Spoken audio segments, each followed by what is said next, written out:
అస్సలాముఅలైకుం my friends, welcome to my recipe 78 my friends. ఇవాళ మన recipe చూడబోయేది సింపుల్గా టేస్ట్గా ఉండే పచ్చిమిర్చి ఊరగాయ అయితే చూడబోతున్నాం. రండి ఫ్రెండ్స్, వీడియోకి వెళ్ళిపోదాం.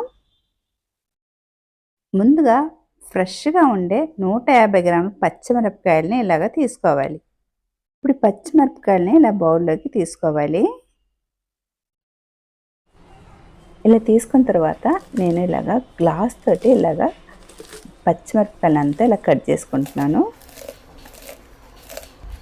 ఈ విధంగా పచ్చిమిరపకాయలంతా కట్ చేసుకున్న తర్వాత ఇప్పుడు ఈ పచ్చిమిరపకాయలని మరొక బౌల్లో వేసుకోవాలి.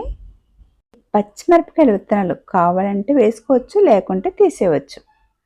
ఇలా వేసుకున్న తర్వాత ఇప్పుడు ఇందులోకి ఒక 2 నిమ్మకాయలని కట్ చేసుకోవాలి.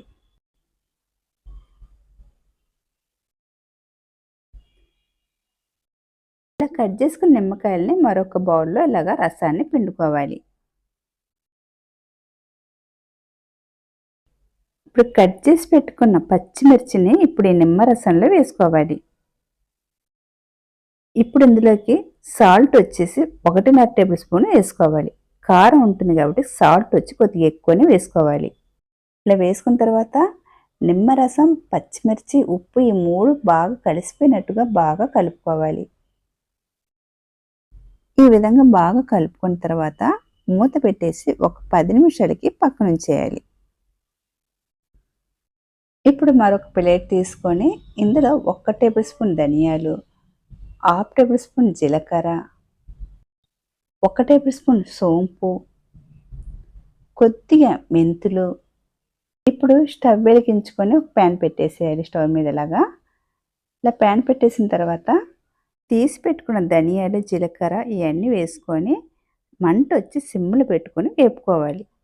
ఎక్కువ వేపేయకుండా లైట్గా వేడెక్కితే చాలు. లైట్గా వేడెక్కిన తర్వాత ఇప్పుడు మనం స్టవ్ ఆఫ్ చేసుకోవాలి. స్టవ్ ఆఫ్ చేసుకున్న తర్వాత ఇప్పుడు ఇవన్నిటిని రోట్లో వేసుకోవాలి.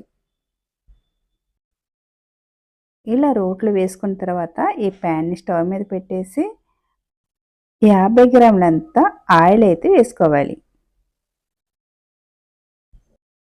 ఇలాగ ఆయిల్ వేసుకున్న తర్వాత ఆయిల్ వేడెక్కితే చాలు, బాగా వేడెక్కని అవసరం లేదు. ఇప్పుడు ఇలా వేడెక్కగానే స్టవ్ ఆఫ్ చేసుకొని పక్కన దించి పెట్టేసేయాలి. ఇప్పుడు మనం ముందుగానే వేపి రోట్లో వేసుకున్న ధనియాలు, జీలకర్రని అంతా ఇలాగ పొడి చేసుకోవాలి.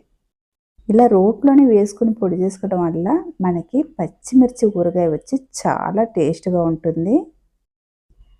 చూసారా, ఈ విధంగా పొడి అవ్వాలి. పచ్చిమిరపకాయల్ని 10 నిమిషాల దాకా మూత పెట్టాం కదా, 10 నిమిషాలు అయిపోయింది. ఇప్పుడు మూత తీసుకొని ఈ పొడిని అంతా ఇందులో వేసుకోవాలి. ఇలాగే పొడిని అంతా వేసుకున్న తర్వాత ఇప్పుడు ఇందులో ఒక 1/2 టేబుల్ స్పూన్ దాకా పసుపు వేసుకోవాలి. కాశ్మీర్ కారపొడి వచ్చి 1 టేబుల్ స్పూన్ వేసుకోవాలి. అలాగే కలోంజి అంటే నల్ల జీలకర్ర ఇలాగా ఒక 1/2 టేబుల్ స్పూన్ దాకా వేసుకోవాలి. ఇంగువ పొడి ఒక 1/2 టేబుల్ స్పూను.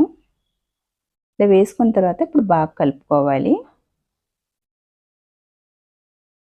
ఈ విధంగా బాగా కలుపుకున్న తర్వాత ముందుగానే వేడి చేసి పెట్టుకున్న ఆయిల్ని చల్లగా అయిన తర్వాత ఈ పచ్చళ్ళు వేసుకోవాలి. ఇలా వేసాక బాగా కలపాలి. ఇలా బాగా కలుపుకున్న తర్వాత ఇప్పుడు ఇందులో 1 టేబుల్ స్పూన్ అంతా వెనిగర్ అయితే వేసుకోవాలి. చూసారు, ఇలాగ 1 టేబుల్ స్పూన్ వేసుకొని కలుపుకోవాలి. చూసారా, సింపుల్గా మన పచ్చిమిరపకాయల ఊరగాయ అయితే రెడీ అయిపోయింది. ఇలా కలుపుకున్న తర్వాత అప్పటికప్పుడు కావాలన్నా తినవచ్చు, లేకుంటే ఒక రోజు తర్వాతనే సరే తినండి. చాలా బాగుంటుంది. అన్నంలోకి, చపాతీలోకి చాలా బాగుంటుంది. అలాగే నా రెసిపీ నచ్చితే కనుక లైక్ చేయండి, షేర్ చేయండి, సబ్స్క్రైబ్ చేసుకోండి. చూసేవాళ్ళు ప్రతి ఒక్కరికి లైక్ అయితే కొట్టండి. Bye friends.